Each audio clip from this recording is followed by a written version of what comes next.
আমার নাতি পুত্র অক্সফোর্ড আর হার্ভার্ডে পড়ে, আমি বলছি। তো দেশের স্কুল কলেজের পড়া নিয়ে আমার কোনো চিন্তা আছে?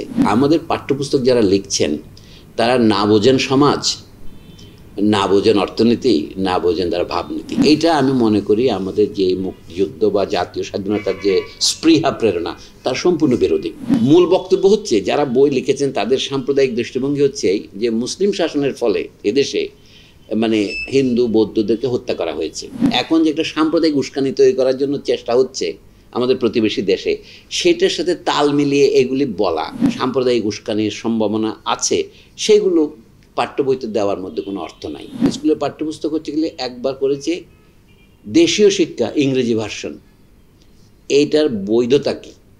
এই সমস্ত প্রশ্ন আমাদের, এগুলো নীতিগত প্রশ্ন, এগুলো তো পার্লামেন্টে মীমাংসা হওয়া উচিত ছিল, কিন্তু এগুলি মীমাংসা করছে এখন বুর্জোয়া ব্যুরোক্রেসি, অর্থাৎ ব্যবসায়ী মহল। এদেরকে বুর্জোয়া বললে হয়তো গালি হিসেবে বলছি না, আমি বর্ণনা স্বরূপ বলছি। এবং আমাদের আমলাতন্ত্র, আমাদের উচ্চ শ্রেণীর যে অংশ ব্যবসায়ী শ্রেণী, যাদের কোনো কাণ্ডজ্ঞান নাই, মানে তারা কোন সমাজে বসে অর্থ উপার্জন করছে সেটাও তারা জানে না।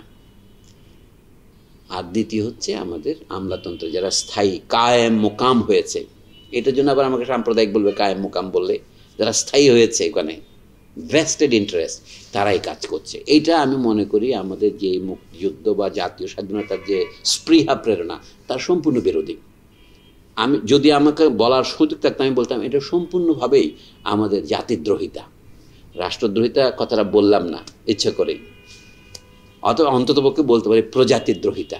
এখন সমস্যা হচ্ছে এই জায়গায় আমাদের পাঠ্যপুস্তক যারা লিখছেন তারা না বোঝেন সমাজ, না বোঝেন অর্থনীতি, না বোঝেন তারা ভাবনীতি। তো সেই জন্য তারা কীভাবে পেশ করেছেন সেই সব বই আমি পড়ি নাই, কিন্তু বাজারের হইচই সেকে মনে হচ্ছে সরকার যে বইগুলো প্রত্যাহার করে নিল দুটো বই, সেটা অন্যান্য দোষ। একটা জিনিস আমি বুঝেছি, আমি ইতিহাসের ছাত্র, যে বিশ্ববিদ্যালয়ের শিক্ষক যারা লিখেছেন তাদের যদি কাণ্ডজ্ঞান থাকতো তারা মিথ্যা কথা লিখবেন কী করে? তারা বলছেন বখতিয়ার খিলজি ওই নালন্দা বিশ্ববিদ্যালয় বা অমুক দুর্গ শেষ করেছেন। বখতিয়ার খিলজির সাথে তার কোনো দেখা হওয়ারই সুযোগ ছিল না।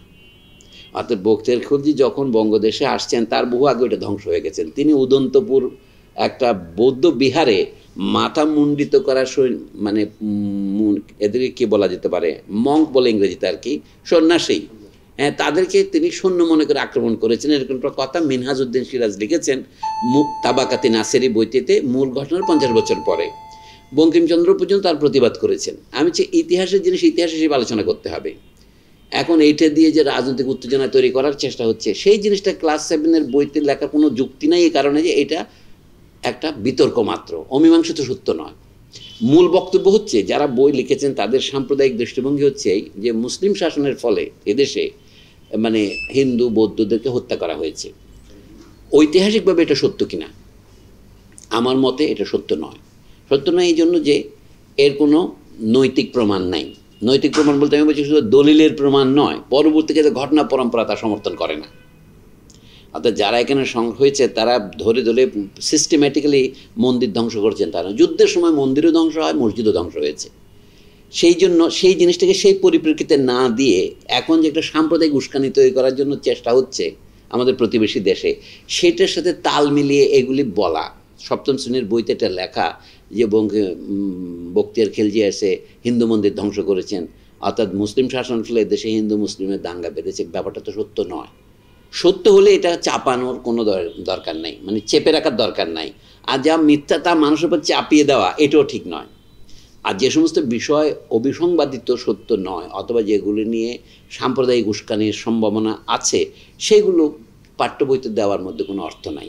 অথবা বইতে যে করে বাংলাদেশের ইতিহাসের পুরো প্রতিনিধিত্ব যদি করতে পারে তাহলে করবে। আর 7ম শ্রেণীর বইতে এগুলি দেওয়াটা বাস্তব উচিত কিনা আমি জানি না, আমার মনে হয় না। এখন যে সরকার যেটা প্রত্যাহার করতে বাধ্য হল তাতে বোঝা যাচ্ছে সরকারের ঊর্ধ্বস্তরে যেমন সংসদীয় কমিটি থাকে, তারা কি জানে?